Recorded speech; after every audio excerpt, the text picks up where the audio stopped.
Legacy in Clay, a tribute to Hay, Herrold, Kemp, Kirchner and Tuck. The Haan Museum of Indiana Art in Lafayette, Indiana, is pleased to present works from our collection that focus on ways that ceramic art has been redefined as a new medium while inspiring new generations. So the exhibit really invites us to think about multiple ways that art represents an individual artistic vision, and also speaking to future generations long after the time and circumstance of its production. So we know that artists define the world in various ways, and I think one of them is to sort of think about, in the idea of clay, when you imprint something in clay and it gets fired, it has a permanency to it. Well, an artistic vision is just like that. It's an indelible vision.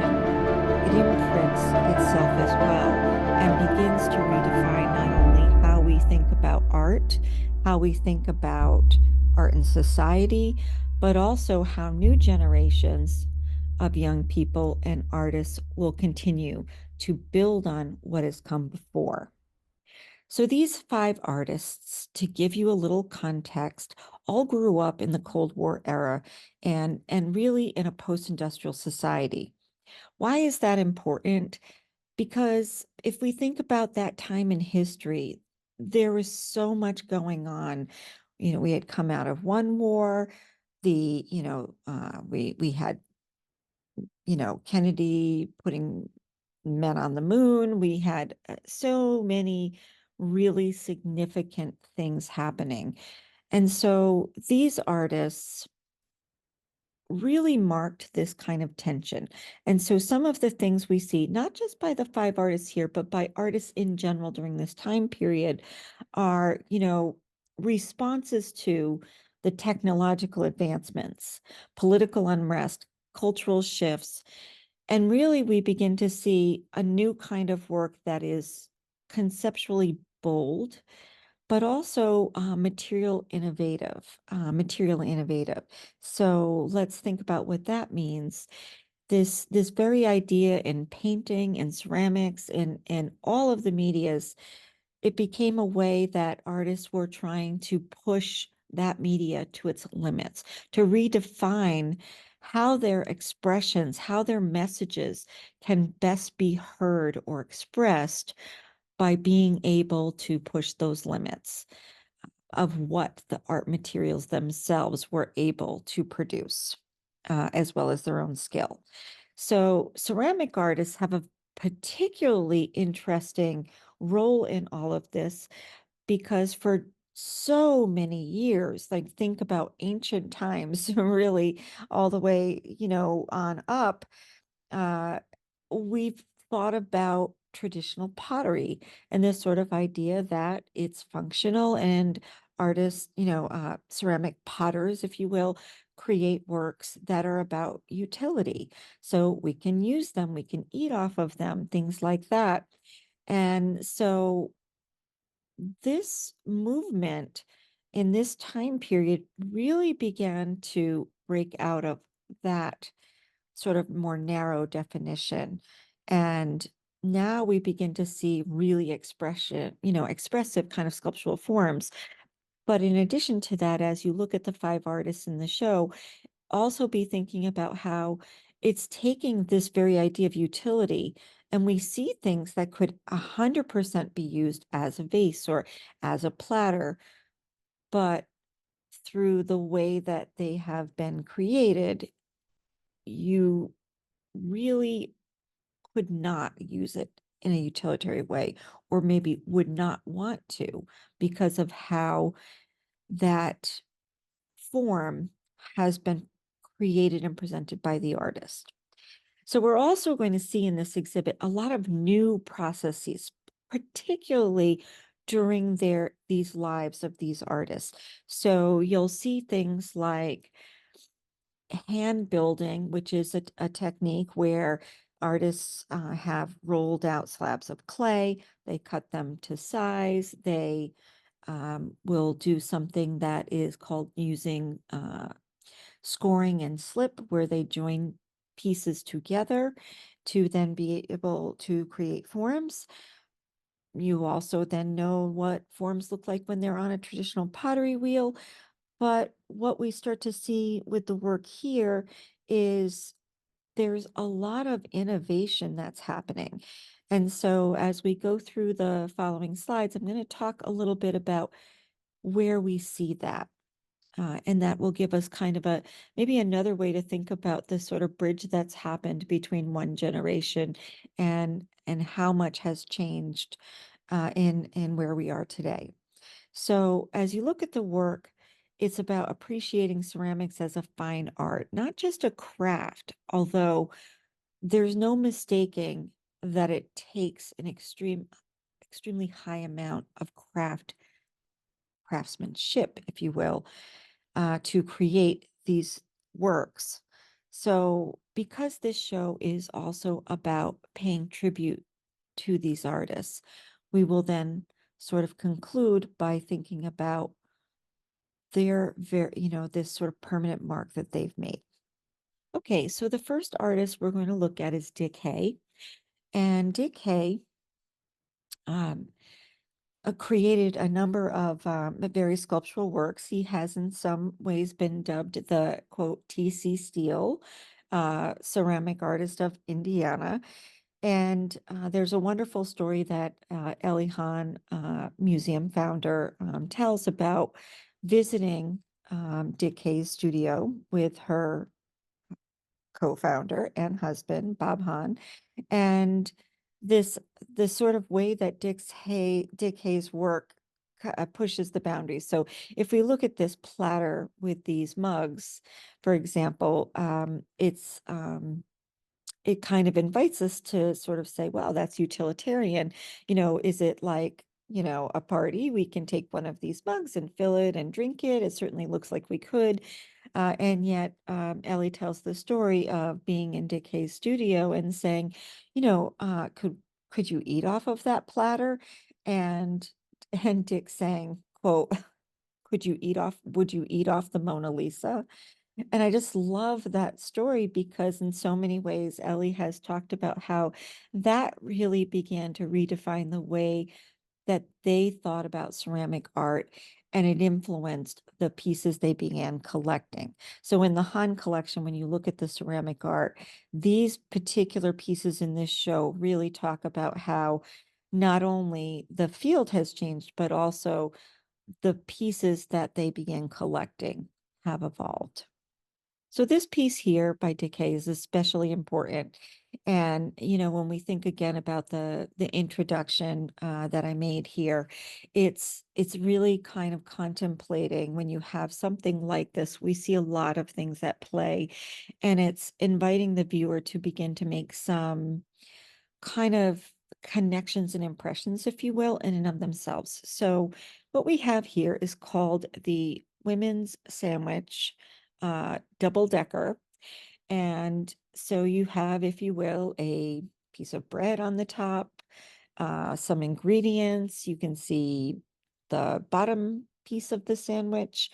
It looks like it's on a plate, and that looks to me like it could be a slice of banana on top, but we don't exactly know. Um, so when you look at this now and you begin to try to ask yourself, like, what is this? It seems so out of context with the pieces we see in the museum.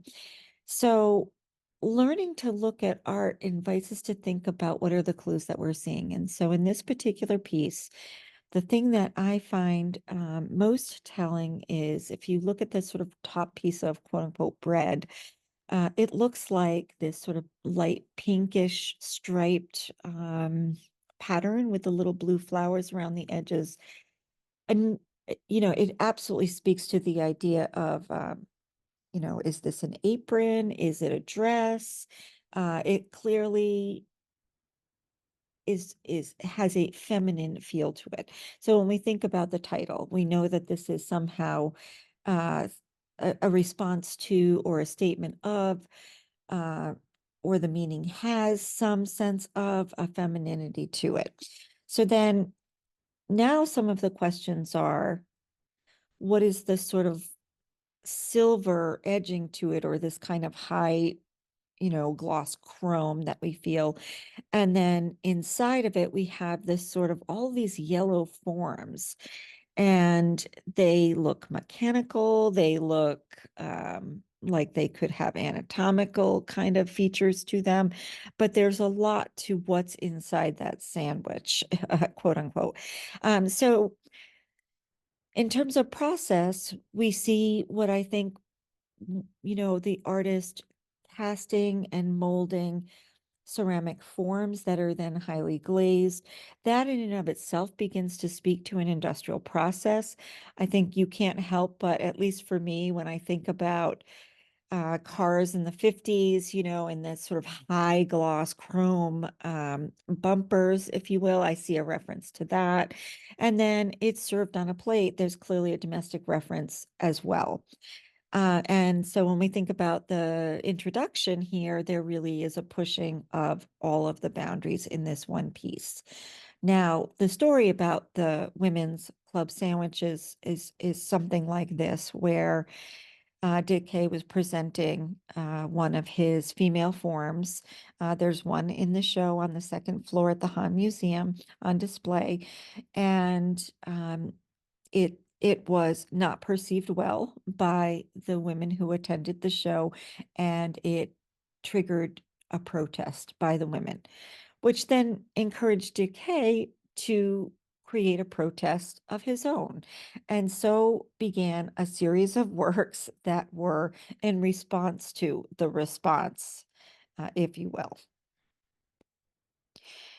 And so then, kind of stepping away from that, we also see a number of Dick Kay's works that are really kind of highly decorative, if you will. And so here we have a series of mugs called fin-shaped handles, with these fin-shaped handles. And to me, we look at these, and they also help place the work in time. We can think about artists like Keith Haring, like the pop art movement, even Andy Warhol, the sort of whole range of artists that are alive during this period doing their work. And we look at this, and there's absolutely a tribute to that time period. So now let's move away from this sort of specific work by Hay and step into Dennis Kirschman's work for a minute. So when you look at Dennis Kirschman's work, at least when I did, it felt very much like these sort of really lovely works that are utilitarian. Like here we see a vase. We could put flowers in it. That vase would hold water. In Kirschman's work, we see a lot of other utility type pieces. We see umbrella stands. We see even works like, well, I want to show you this small jar. So you can literally, in this beautiful jar, you can lift the lid off. It can hold special objects and things. So you may be asking, based on the introduction, how does Kirschman's work fit into kind of what we've just discussed? And so one of the things to talk about here is looking at some of the techniques and the approaches to technique, because we'll then begin to see how the material processes were being pushed in new ways. So this particular vase, if you will, has a couple things in it that are really worth speaking about. So first of all, it represents a technique called burnout.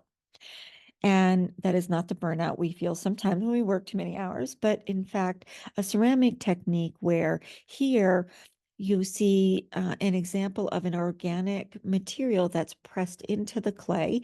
This, for example, looks like it could be a leaf or a flower or even a feather, something of that nature that then is pressed into the raw clay. When the clay is then bisque fired or put through a kiln on its first firing, the organic material burns out, like burns away, literally in the high temperatures, keeping in mind kiln temperatures can range 2100 degrees Fahrenheit to as high as 2700 degrees Fahrenheit. And that would basically burn away anything that is not designed for that temperature. But when it burns away, it leaves this incredible impression into the clay itself. So now when we look at this, the clay has, this looks to me like a stoneware clay where it has a lot of texture in it. It feels like almost like a carved stone piece, but with this, these sort of lovely markings in it because of that technique. Now, when I look at this just on a artistic level or conceptual level, there is something here about permanence versus impermanence, and that is interesting in and of itself. And that's a theme we see actually in clay art over the history of time. Now, here's a piece that I'll also just talk about in terms of process and ways that process is beginning to be redefined. So this is actually a piece that Kirchman did while he was in his younger years. And this particular form, it's actually funny because I remember in ceramic class myself having to create a hollow sphere that I then carved into. And this is not easy in any way, shape, or form. So here you do have a sphere that is hollow inside. And so now we see how the artist has created these sort of organic carvings are that allow you to sort of peek inside the form. So there you can actually see what we would call subtractive sculpting. So that what that means is using a knife or a sharp blade or other instrument, carving into the clay and removing the material out of the form so that in this case, you either leave a deep impression into the clay or you can see into the inside of the clay. But we see another technique here also, which is using a method of incising or carve, excuse me, like using a sharp tool to outline or draw into the form to create kind of a surface effect. So imagine taking the blade of an X-Acto knife or something like that, and you're just scratching into the surface. You're not cutting through the surface of the clay. And so once that technique is complete, the piece would again be bisque fired and then glaze would be applied. Here we see a very sort of white matte type glaze that's been applied, and then the piece is given a second firing. So now we'll move to the artist Richard Tuck. And Richard Tuck created these forms, these reliquaries. So we have a number of these reliquary pieces in the collection. And both Bob and Ellie Haan talk about how out of all of the work Tuck had created, and there are a lot of variety in Tuck's work, that these reliquaries really stuck with them. And so let's talk a little bit about what we see in this work. So in the piece here on the left, you can actually see it has the kind of architectural form to it, which is a very sculptural form. And this would have been created using a hand building technique where literally clay would be rolled out flat. The shape of the sides would have been, in this case, because we see a high level of precision, would have been measured, cut out with precise pieces. They then would be scored and using slip attached together, like here in the angles, for example, that you can see that shows how the sides are then attached. And once the form itself is built, it again would have been fired, and then the surface decoration would be applied, and then it would be given a second firing if in fact it had a heavy glaze to it. So now in this particular piece, one of the things that's interesting is the top part here where you see almost, it looks almost like a little tower, that's a lid and that lifts out. And when you lift that up, there's a small compartment that was built in the inside of this sort of architectural shape. It's sort of akin to a pyramidal tomb, if you will. So as a reliquary, that space inside has been designed for the sort of placement of something that is sacred, whether it's the ashes of a dearly departed or other things that may have significance that would want to be preserved in some really special way. It would be housed in a reliquary, as has been created here. Now, again, like we saw in the other work, the artist is using a technique called incising, once again, drawing into the surface of the clay while it is still perhaps not totally wet, but somewhat dry, or maybe even leather, getting to a point where it's sort of leather hard, which is where the moisture is beginning to be pulled out of the clay. So we are drawing in these lines, and then it could be an underglazing is painted on and then it's fired. It could even be then that the piece is fired, but glaze is being used as a kind of paint here in a very controlled way where you can begin to see the color applied. Some artists at this point will even fire the fire the piece so that it's it's permanent, it's hardened, and then go in and hand paint using other materials. It could be oil paint, it could be acrylic, to create the effects that they want.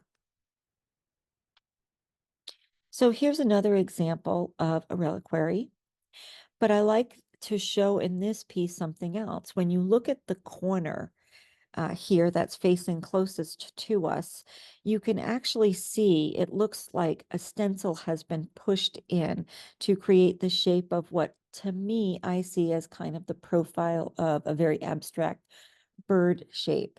And so you can see the artist using that form or this kind of stencil, if you will, all the way around the edges. And I say it's a stencil because if you look, it's identical in all aspects. Now, this very much speaks clearly to a kind of call out to Egyptian times where we see a lot of sort of in the hieroglyphic markings, the significance actually of the bird form. So it once again, when I sort of look at his work and I think about the idea of the Egyptian tombs, there is definitely some kind of hearkening to that. Now, Tuck was a very religious and spiritual man. And so it's no surprise that much of his work was sort of a reaching out to, in some way, a call to the spirit world and bringing his own global understanding of, if you will, comparative religion and greater spirituality by bringing that into his work or letting that inspire his work. So that is something that when I first saw these pieces, it just really stands out to you. And you know what I also think is sort of interesting as well, it may be calling to the spirit world in some way. The very structure and strength of the footing of these architectural forms, they're firmly planted. And so in some ways, I think it gives an idea of how the materiality of the clay is sort of grounding us to earth. It is literally a material that comes out of the earth while the forms themselves reach, if you will, skyward.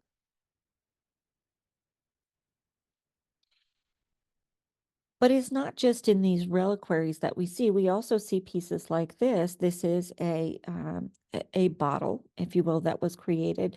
I like to show this because it also speaks to some other technical applications to clay that we see here. So it's called a bottle. You can see there is a footing to the bottle, which is the small round cylinder at the very bottom that the piece stands on. And then you also see the shape of the bottle, and you see then this, it's not a lid so much, but it's almost like a spout, but completely cylindrical. So in here we see things like a kind of imprinting into the clay. So we see the little crosses, we see some different textures. And then, as we saw in the reliquaries, you see the painting techniques that are applied in detailed areas, as well as what would appear to be kind of symbolic forms that are being repeated throughout Tuck's work. Now, David Herrold is another artist here who, during his lifetime, did some pretty incredible things. So this artist is really credited for being a pioneer in this media. So Herrold created one of the first 3D clay printers, if you will. Now, we have the examples on the second floor of the exhibition at the Haan. It's a very, very interesting piece to look at. So you see sort of 2x4s that have been constructed. You'll see what we now might think of as, is that a hair dryer? Is that an air compressor? Like, what are the pieces and parts that we're looking at that have been assembled into what Herrold called a slip jet printer? So he basically invented a technique where slip, or a kind of liquid clay, could be passed through this device to then be directed to create very specific forms and textures that would be really quite impossible to make using hand building techniques or techniques on the wheel, or any other method that existed at the time. So in the tower form on the left, you'll see that there is this sort of linear pattern, and that is created through the formation of layer after layer after layer of the slip jet printer, creating that cylindrical structure. The base of the structure, which is holding up the cylindrical form, is created using a hand building technique it's sort of like a ladder truss structure that's holding the form up. So the combination of two techniques is a really interesting example here of how do these two varying things sort of lend meaning to the work. Now, we see a lot of other kind of things happening in his work. This piece is from the Utter series, which you can see the attention to the shapes of the sort of feet, if you will. We often use that word with ceramic art, like the idea of the footing, but in this case, it actually looks like um, individual, like a number of them that have been created. So you can actually see, again, this repeat of the kind of linear format, like we saw in the previous slip printed piece, along with a very clear kind of sculpting method to create a very unusual form here. In this particular piece, we can see a heavier glaze that's applied, and also in the work itself, creating these very interesting formations along the cylinder. We see another technique there, all which lends itself to looking at not just a base, although it could be, it's a sculpture. And so we have another piece here, David Herrold's work, that is on display. This photo does not do it justice, but it's an interesting piece where the technical process is sort of taking forms that were thrown on the pottery wheel, cut into pieces, and then reassembled into entirely different structures. So this very idea of constructing, then deconstructing, then reconstructing, we can begin to see where all of these various medias are stretched in new ways to create something entirely new and different. Now we're going to look at James Kemp's work. And James, known as Jim Kemp, an entirely different set of pieces that are very different, of course, from what we've looked at so far. So here we have these series of works that are like created on a pottery wheel.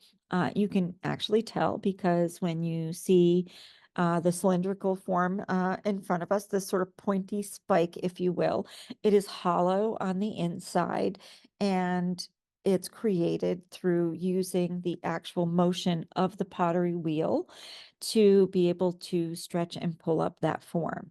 So you'll see a lot of Kemp's work that are jars, that are teapots, that are platters, like functional kinds of pieces that come off of a pottery wheel.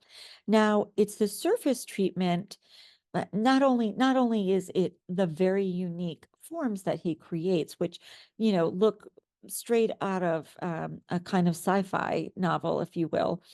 Um, but the surface treatments of these have a very unique approach that are unlike a lot of other ceramic work that came, in the sort of 100 years before.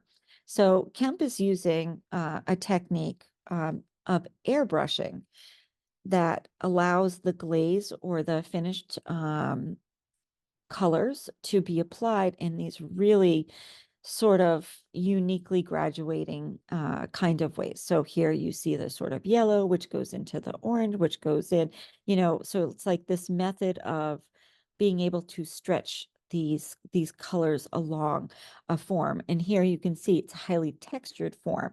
So how would the artist create the sort of pattern here if it weren't sprayed on? There would have to be a hand painting kind of technique applied, maybe a burnishing where the color is sort of almost by hand rubbed into the form of the clay.